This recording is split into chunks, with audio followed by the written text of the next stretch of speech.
ನಾನಿವತ್ತು ಸೀಮೆ ಬದನೆಕಾಯಿ ಪಲ್ಯ ಮಾಡೋದು ತೋರಿಸ್ತಾ ಇದ್ದೀನಿ. ಇದು ಚಪಾತಿ, ರೋಟಿ, ದೋಸೆ ಆಮೇಲೆ ಸೈಡ್ ಅನ್ನಕ್ಕೆ ನೆಂಚ್ಕೊಳ್ಳೋಕ್ಕೂ ಚೆನ್ನಾಗಿರುತ್ತೆ. ಇದು ಸೀಮೆ ಬದನೆಕಾಯಿ ಅಂದರೆ ಬರೀ ಗುಂಡು ಬದನೆಕಾಯಿ ಅನ್ಕೋತಾರೆ ಎಲ್ಲರೂ. ಅಲ್ಲ, ಇದು ಒಂಥರ ಬದನೆಕಾಯಿನೇ. ಇದು ಊಟಿಲೆಲ್ಲ ತುಂಬ ಚೆನ್ನಾಗಿ ಬೆಳೆಯುತ್ತೆ. ನಾನು ಊಟಿಲಿದ್ದೆ ಆವಾಗ ಇದನ್ನು ಪಲ್ಯ ಮಾಡೋದು ಹೇಗಂತ ಕಲ್ತ್ಕೊಂಡಿದ್ದೀನಿ. ಆಮೇಲೆ ಬೇಗನೂ ಆಗುತ್ತೆ ಇದು ಮಕ್ಕಳಿಗೆ ಲಂಚ್ ಬಾಕ್ಸಿಗೆ. ಆಮೇಲೆ ಬೆಳಗ್ಗೆ ಫಾಸ್ಟಾಗಿ ಏನಾದರೂ ಪಲ್ಯ ಮಾಡಬೇಕಂದ್ರೆ ತುಂಬ ಚೆನ್ನಾಗಿರುತ್ತೆ. ಅದನ್ನು ಮೇಲ್ಗಡೆದೆಲ್ಲ ಸಿಪ್ಪೆ ತೆಗೆದುಬಿಟ್ಟು ಈ ಥರ ಎಲ್ಲ ಸಿಪ್ಪೆ ತೆಗೆದಾದ್ಮೇಲೆ ಸ್ವಲ್ಪ ಸೈಡ್ಗೆ ಏನಾದರೂ ಸಿಪ್ಪೆ ಉಳ್ಕೊಂಡಿದ್ರೆ ಅದನ್ನು ಈ ಥರ ಚಾಕುವಿನಿಂದ ಸ್ವಲ್ಪ ಸೈಡೆಲ್ಲ ತಕ್ಕೊಂಡ್ಬಿಡ್ತೀನಿ. ಈ ಬದನೆಕಾಯಿ ತರುವಾಗ ಸ್ವಲ್ಪ ಎಳೆದಿರೋದನ್ನ ನೋಡಿ ತಂದರೆ ತುಂಬ ಚೆನ್ನಾಗಿರುತ್ತೆ. ಆಮೇಲೆ ಬೇಗನೂ ಬೇಯುತ್ತೆ, ಸಾಫ್ಟಾಗುತ್ತೆ. ಇದು ಕಟ್ ಮಾಡಿದಾಗ ಸೇಮ್ ಇದು ಒಳಗಡೆ ಮಾವಿನಕಾಯಿದು ಒಳಗಡೆ ಬೀಜ ಇರುತ್ತಲ್ಲ ಅದೇ ಥರ ಇರುತ್ತೆ. ಆ ಬೀಜನ ತೆಗೆದುಬಿಡಬೇಕು. ಅದು ಎಳೆದಿರುತ್ತೆ, ಅದೇನು ಹಾಕೋದು ಬೇಡ. ಅದು ಮೇಲ್ಗಡೆ ಎಲ್ಲಾದರೂ ಮತ್ತೆ ಸಿಪ್ಪೆ ಇದ್ದರೆ ಸ್ವಲ್ಪ ಎಲ್ಲ ತಕ್ಕೊಂಬಿಡಬೇಕು.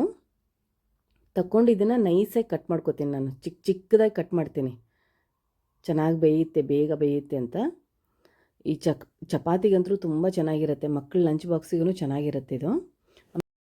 ನಾನು ಊಟಿಲಿದ್ದಾಗ ಪ್ರತಿಯೊಬ್ಬರ ಮನೆಯಲ್ಲೂ ಇದೊಂದು ಗಿಡ ಇರುತ್ತೆ. ಇದನ್ನೇನು ಮಾಡಿರ್ತಾರೆ ಅಂದರೆ ಕಾಂಪೌಂಡಿಗೋ ಅಥವಾ ಎಲ್ಲೋ ಒಂದು ಗಿಡಕ್ಕೆ ಬಳ್ಳಿ ಥರ ಹಬ್ಬುತ್ತಿದ್ದು.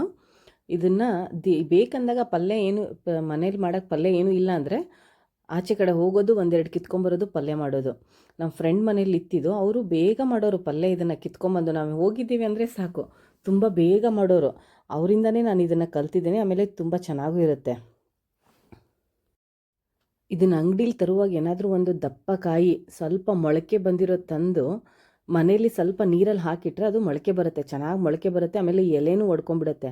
ಅದನ್ನು ನೀವು ಎಲ್ಲಾದರೂ ಒಂದು ಪಾಟ್ಗೋ, ದೊಡ್ಡದೊಂದು ಪಾಟ್ಗೋ ಅಥವಾ ಚೀಲಲ್ಲಿ ಮಣ್ಣು ತುಂಬಿಟ್ಟು ಹಾಕಿಬಿಟ್ರೆ ನಿಮಗೆ ವರ್ಷ ಇಡೀ ಇದು ಕಾಯಿ ಬಿಡ್ತಾನೆ ಇರುತ್ತೆ.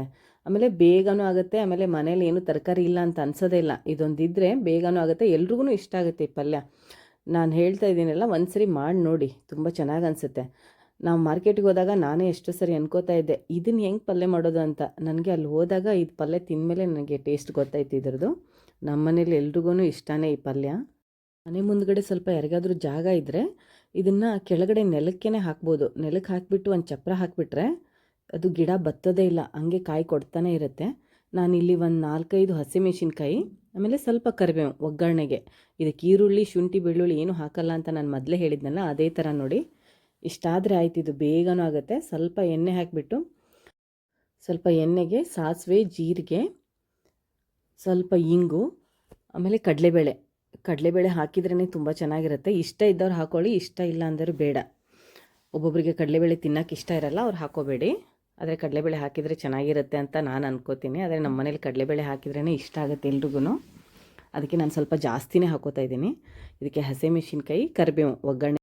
ಬೇಕಂದವರು ಈರುಳ್ಳಿನೂ ಹಾಕೋಬೋದು ಅನಿಸುತ್ತೆ. ನಾನು ಯಾವತ್ತೂ ಈರುಳ್ಳಿ ಹಾಕಿ ಟ್ರೈ ಮಾಡಿಲ್ಲ. ಈರುಳ್ಳಿ ಹಾಕಿದರೆ ಯಾವ ಥರ ಟೇಸ್ಟ್ ಇರುತ್ತೆ ಅಂತ ನಾನು ಯಾವತ್ತೂ ಟ್ರೈ ಮಾಡೇ ಇಲ್ಲ. ಇದಕ್ಕೆ ಈಗ ಕರಿಬೇವನ್ನು ಹಾಕ್ಕೊಳ್ತಾ ಇದ್ದೀನಿ. ಕರಿಬೇವನ್ನು ಸ್ವಲ್ಪ ಚೆನ್ನಾಗಿ ಫ್ರೈ ಆದಮೇಲೆ ಕಟ್ ಮಾಡಿರೋ ಸೀಮೆ ಬದನೆಕಾಯಿ ಇರುತ್ತಲ್ಲ ಅದನ್ನು ಹಾಕೋತೀನಿ. ಈಗ ಸ್ವಲ್ಪ ಅರಿಶಿನ ಪುಡಿ, ನಾನು ಮರ್ತುಬಿಟ್ಟಿದ್ದೆ, ಅರಿಶಿನ ಪುಡಿನೂ ಹಾಕ್ತಾಯಿದ್ದೀನಿ. ಈಗ ಕಟ್ ಮಾಡಿರೋ ಸೀಮೆ ಬದನೆಕಾಯಿನ ಹಾಕ್ತೀನಿ. ಸ್ವಲ್ಪ ನೈಸಾಗಿ ಕಟ್ ಮಾಡಿದರೆ ಬೇಗ ಫ್ರೈ ಆಗುತ್ತೆ. ನಾನು ನೋಡಿ ಇಲ್ಲಿ ಹಾಗೆ ಉಳ್ಕೊಂಡಿದ್ದೆ ಒಂದು, ಅದನ್ನು ಕಟ್ ಮಾಡ್ತೀನಿ ಈಗ ಮತ್ತೆ. ಇದೆಲ್ಲ ಹಾಕ್ಕೊಂಡೀಗ ಸ್ವಲ್ಪ ಚೆನ್ನಾಗಿ ಕಲಿಸ್ತಾ ಇದ್ದೀನಿ. ಕಲಿಸ್ಬಿಟ್ಟು ಒಂದು 10 ನಿಮಿಷ ಇದನ್ನು ಮುಚ್ಚಿಡ್ತೀನಿ. ಒಂದು 10 ನಿಮಿಷ ಮುಚ್ಚಿಟ್ರೆ ಅದು ನೀರು ಬಿಡುತ್ತೆ. ಸ್ವಲ್ಪ ಉಪ್ಪು ಹಾಕಿ ಕಲಸಿಟ್ರೆ ನೀರು ಬಿಡುತ್ತೆ. ಆ ನೀರಲ್ಲೇ ಇದು ಬೇಯುತ್ತೆ. ಮೇಲ್ಗಡೆ ಒಂಚೂರು ನೀರು ಹಾಕೋದೇ ಬೇಡ. ಅದು ಮೇಲೆ ನೀರು ಹಾಕಿದರೆ ಟೇಸ್ಟ್ ಚೆನ್ನಾಗಿರಲ್ಲ. ಅದರದ್ದೇ ನೀರು ಬಿಡುತ್ತಲ್ಲ, ಆವಾಗ ತುಂಬ ಚೆನ್ನಾಗಿರುತ್ತೆ. ಈಗ ರುಚಿಗೆ ತಕ್ಕಷ್ಟು ಉಪ್ಪು ಹಾಕ್ಕೊಂಡು ಮುಚ್ಚಿಟ್ಬಿಡ್ತೀನಿ. ಈಗ ಒಂದು ಸ್ವಲ್ಪ ಕಲಿಸ್ಬಿಟ್ಟು, ನಾವು ಊಟಿಯಿಂದ ಸ್ವಲ್ಪ ಒಂದು 20 ಕಿಲೋಮೀಟ್ರ್ ಸ್ವಲ್ಪ ದೂರ ಇದ್ವಿ. ಅಲ್ಲಿ ಅವರು ಸ್ವಲ್ಪ ಏನೇನೋ ಅಡುಗೆಗಳನ್ನ ನಾನು ಸ್ವಲ್ಪ ಕಲ್ತಿದ್ದೀನಿ ಅವ್ರು ಮಾಡೋದನ್ನ. ಅವರು ಬೀಟ್ರೂಟಲ್ಲಿ ಪಲ್ಯ, ಆಮೇಲೆ ಬೀಟ್ರೂಟ್ ಸೊಪ್ಪಿರುತ್ತಲ್ಲ ಅದರಲ್ಲಿ ಪಲ್ಯ. ಅಂದರೆ ಅವರಿಗೆ ಮೇನ್ ಆಲೂಗಡ್ಡೆಯಿಂದನೇ ಎಲ್ಲ. ಸಾಂಬಾರಿಗೆ ಬರೀ ಆಲೂಗಡ್ಡೆ. ನಾವು ಹೆಂಗೆ ತೊಗರೆಬೇಳೆ ಎಲ್ಲ ಯೂಸ್ ಮಾಡ್ತೀವಲ್ಲ ಜಾಸ್ತಿ, ಅವ್ರು ತೊಗರೆಬೇಳೆ ಯೂಸೇ ಮಾಡಲ್ಲ, ಬರೀ ಆಲೂಗಡ್ಡೆ. ಅದನ್ನು ಯಾವತ್ತಾದರೂ ಒಂದೊಂದು ಸರಿ ತೋರಿಸ್ತೀನಿ ನಾನು. ತುಂಬ ಚೆನ್ನಾಗಾಗುತ್ತೆ ಅವ್ರದ್ದು, ಒಂಥರ ಟೇಸ್ಟ್ ಚೆನ್ನಾಗಿರುತ್ತೆ ಪಲ್ಯಗಳದ್ದು, ಸಾಂಬಾರು. ಈಗ ನೋಡಿ ಒಂದು 10 ನಿಮಿಷ ಆದಮೇಲೆ ಅದೇ ನೀರು ಬಿಟ್ಕೊಂಡಿದೆ. ಅದು ಎಷ್ಟು ನೀರು ಬಿಡುತ್ತೆ ಅಂದರೆ ಅಷ್ಟು ನೀರು ಬಿಡುತ್ತೆ. ಆ ಪಲ್ಯ ಇದರಲ್ಲೇ ಬೆಂದ್ರೇ ತುಂಬ ಚೆನ್ನಾಗಿರುತ್ತೆ.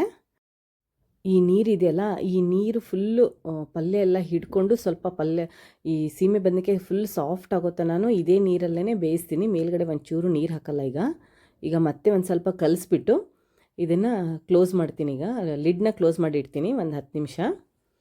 ಬೇಗ ಆಗುತ್ತೆ, ತುಂಬ ಚೆನ್ನಾಗಿರುತ್ತೆ. ಬಿಸಿ ಬಿಸಿ ಪಲ್ಯಗೆ ಬಿಸಿ ಬಿಸಿ ಚಪಾತಿ ತಿಂದ್ರಂತೂ ತುಂಬ ಚೆನ್ನಾಗಿರುತ್ತೆ. ನೋಡಿ ಈಗ ಅದು ಕಲರು ನೋಡಿ ಟ್ರಾನ್ಸ್ಪರೆಂಟ್ ಹೆಂಗೆ ಕಾಣಿಸುತ್ತೆ, ತುಂಬ ಚೆನ್ನಾಗಿ ಬಂದಿದೆ ನೋಡಿ.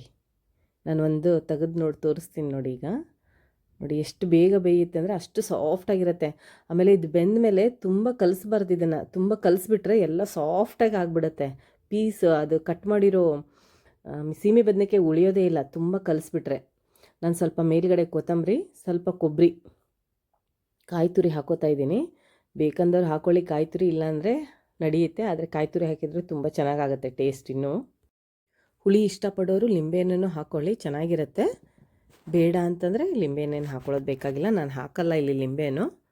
ಇದಿಷ್ಟೇ ಸಾಕು, ಚೆನ್ನಾಗಾಗಿದೆ ನೋಡಿ. ಈಗ ಇದು ಗ್ಯಾಸ್ ಆಫ್ ಮಾಡ್ತೀನಿ. ಈಗ ಇದು ಪಲ್ಯ ರೆಡಿ ಆಯ್ತು. ಈಗ ನಾನು ಒಂದು ಸರ್ವಿಂಗ್ ಬೌಲಿಗೆ ಹಾಕ್ತಾಯಿದ್ದೀನಿ. ಈ ವಿಡಿಯೋ ಇಷ್ಟ ಆದರೆ ಎಲ್ಲರೂ ಲೈಕ್ ಮಾಡಿ, ಶೇರ್ ಮಾಡಿ, ಸಬ್ಸ್ಕ್ರೈಬ್ ಮಾಡಿ. ಸಬ್ಸ್ಕ್ರೈಬ್ ಆದ ತಕ್ಷಣ ಬೆಲ್ ಬಟನ್ನ ಪ್ರೆಸ್ ಮಾಡೋದನ್ನ ಮರಿಬೇಡಿ. ಈ ಪಲ್ಯನ ನೀವು ಒಂದ್ಸರಿ ಮಾಡಿ ಟೇಸ್ಟ್ ಆದಮೇಲೆ ನನಗೆ ಒಂದು ಕಮೆಂಟಲ್ಲಿ ತಿಳಿಸಿ ಪಲ್ಯ ಟೇಸ್ಟ್ ಹೇಗಿತ್ತು ಅಂತ. ಟೇಸ್ಟ್ ಆದಮೇಲೆ ಕಮೆಂಟ್ ಮಾಡೋದನ್ನ ಮರಿಬೇಡಿ. Thank you.